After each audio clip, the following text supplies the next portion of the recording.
Il m'a dit je vais vous expliquer le fonctionnement, vous savez très bien comment ça se passe, les injections. La seule chose qui m'a appris très clairement, le rendez-vous biologiste, c'est que, sachant que je suis SOPK, si jamais je fais un risque ou une hyperstimulation, c'est-à-dire que mes follicules réagissent trop, c'est-à-dire que mon ostradiol grimpe en flèche et que j'atteins des 3 à 4 000, c'est possible, sauf que c'est très dangereux pour ma santé.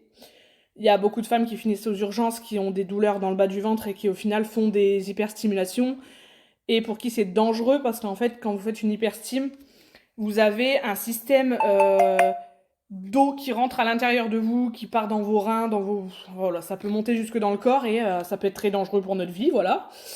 Euh, Sur tous les détails du rendez-vous, je vais pas vous tout vous détailler parce qu'il m'a dit énormément de choses. Donc, j'ai le temps de vous faire la petite vidéo. Comme vous pouvez le voir, on est en travaux, ils sont en train de démonter la cheminée, on va avoir un poêle à peler. Je peux vous dire que ça caille, il doit faire 13 dans la maison, parce que la porte reste ouverte, bien sûr, quand les employés sont là, donc c'est très très compliqué, on est gelé, clairement gelé. Je veux pas vous mentir, je crois, sans vous dire de bêtises, je vous mens pas sur la température, il fait 13,7.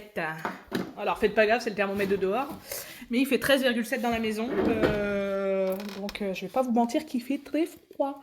Bref, on s'en fout de la température et de mes travaux. Donc, pour vous donner des nouvelles, vous le savez, je crois que je vous les ai laissés dans l'attente du 6 octobre avec mon rendez-vous de PMA. Le 6 octobre, je crois que j'ai pas refait de vidéo. Je ne sais plus exactement la dernière vidéo que je vous ai postée.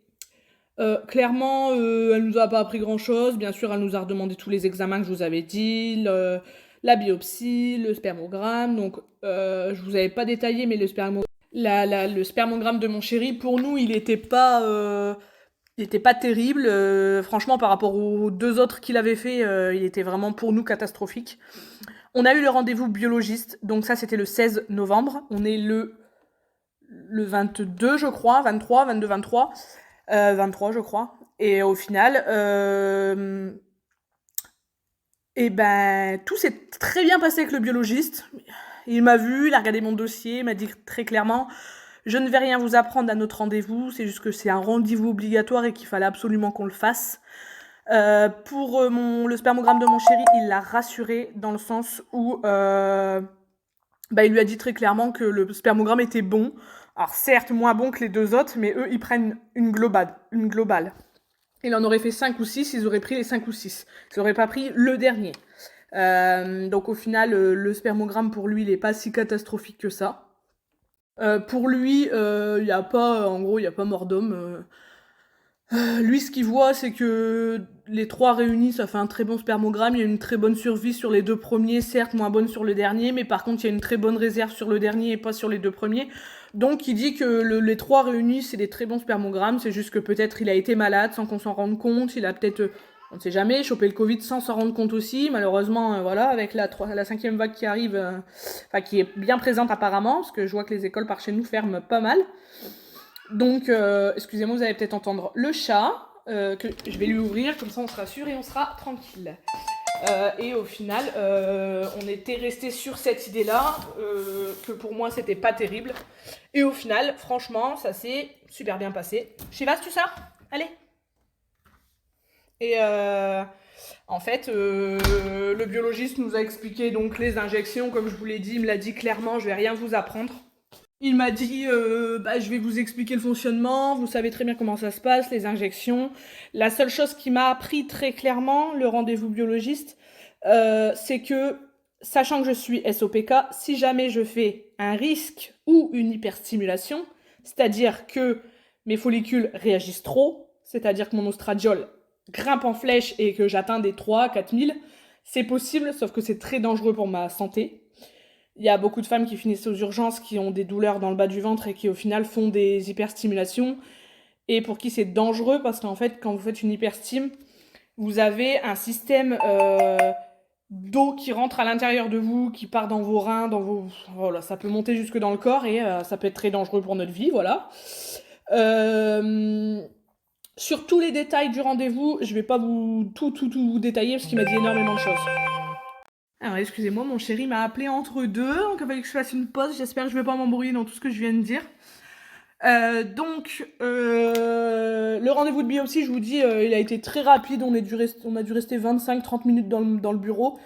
Bah, clairement, il m'a dit qu'il allait rien m'apprendre, comme je vous l'ai dit, parce que bah, les injections, je connais, le traitement, je connais. Je vous dis, la seule chose qu'il m'a appris, c'est que si jamais je fais une hyperstimulation, j'ai 2 mois.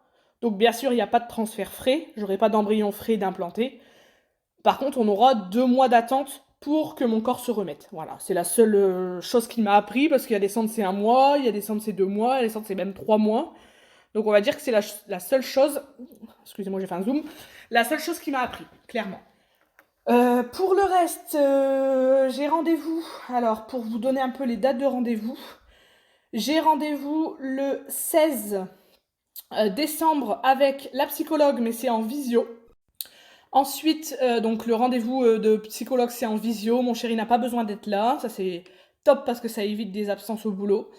Le 14 décembre, j'ai rendez-vous avec les sages-femmes en présentiel à l'hôpital de Calais. Pareil, mon chéri n'est pas obligé d'être là parce qu'il a assez soufflé pour le tabac, tout ça, c'est bon. Et donc, on a rendez-vous le 14 décembre pour les... Enfin, j'ai rendez-vous de ce coup-là, le 14 décembre pour les ordonnances. Et à l'issue de ce rendez-vous-là, il faudra que je prenne rendez-vous avec l'anesthésiste pour le mois de janvier parce qu'ils sont fermés pendant les fêtes de Noël et j'ai peur qu'au mois de janvier ce soit la grosse foule et que je me fasse avoir et qu'on soit obligé encore d'attendre jusque février. Sauf que ça, il est hors de question, je ne supporterai pas. Vaut mieux que j'ai les rendez-vous tout de suite et comme ça, c'est fait, quoi. Voilà, voilà. Qu'est-ce que j'allais vous dire d'autre pour les rendez-vous? Bien sûr, vous vous doutez bien que je vous fais une vidéo, j'ai tous mes rendez-vous de FIV, je ne suis toujours pas enceinte, malgré ce que une voyante... j'ai rien contre les voyantes, mais franchement... J'avais un soupçon de croyance pour les voyantes, mais franchement, quand on m'annonce des choses et qui ne se les réalisent pas, et aucune de tout ce qu'elle m'a dit ne s'est réalisé au final, désolée, mais pas très crédible. Voilà. Alors, il y en a qui me disent, oui, mais il y en a, elles sont vraiment voyantes, il y en a d'autres non. Personnellement, excusez-moi, elle était soi-disant vraiment voyante, elle a vraiment beaucoup de personnes qui la suivent, qui soi-disant ont eu des bonnes nouvelles, et au final, voilà. On se demande si la voyance... Bon bref, ça c'est un autre sujet. C'est totalement un autre sujet. Qu'est-ce que j'ai oublié de vous dire? Donc le rendez-vous biologiste c'est bon, l'anesthésiste à prendre le jour du rendez-vous de sage-femme. Et moi de mon côté, j'ai pas d'autre chose à vous raconter. À part que niveau professionnel ça bouge. J'ai ma visite de logement pour mon agrément comme je vous avais parlé dans 15 jours, le rendez-vous est bientôt, on s'attarde. Alors là, les travaux de la maison, mais ça c'est autre chose, c'est la propriétaire qui le fait, donc c'est des gros travaux, donc il faut que ce soit fait avant l'agrément. Et puis après, pour tout ce qui est sécurité, on commence à mettre les coins de porte, les coins de meubles, les protections de porte et tout ça. C'est beaucoup de taf, c'est beaucoup d'achats. On s'imagine même pas de tout ce qu'il faut avoir pour pouvoir avoir un agrément. Énormément de choses à prévoir. Et puis pour tout ce qui est ma vie à moi, ça va très bien. Mon mental, il va très bien. On a très hâte de commencer la FIV en fait, tout simplement. Et de mon côté, normalement, si tout se passe bien, fin décembre, vers le 27, 28, voire le 30, au maximum le 30, je pense, on va commencer Provamès pour mettre les ovaires au repos, pour éviter qu'il y ait des kystes fonctionnels. Et normalement, tout devrait se dérouler correctement. Tout devrait se dérouler au mieux. Je pense qu'il n'y a pas grand-chose d'autre à rajouter. Je pense qu'elle va pas être très longue la vidéo parce que je vous dis, si vraiment vous voulez des détails, n'hésitez pas à me les demander en commentaire et je vous ferai des vidéos vraiment sur ces détails-là. Parce que tout simplement, je vois pas quoi vous raconter en détail, sachant qu'il y a des rendez-vous qui sont... Mon téléphone il zoome tout seul, je sais pas ce qu'il me fait. Il y a des rendez-vous qui sont plus longs que d'autres. Il y en a que je vous raconterai que le mi-décembre parce que les sages-femmes et le psychologue, je les ai pas encore. Donc voilà, je préfère vous faire des petites vidéos comme ça qui vous résument un petit peu. Et si vous voulez vraiment des détails, bien évidemment, vous me demandez en commentaire. On n'hésite pas, comme d'hab, on s'abonne. Je vous fais plein de gros bisous. Surtout, prenez soin de vous avec ce temps-là. Il fait pas très chaud et en plus de ça, le Covid est de retour. Donc faites très attention à vous. Je vous fais plein de bisous et je vous dis à très vite. Bisous!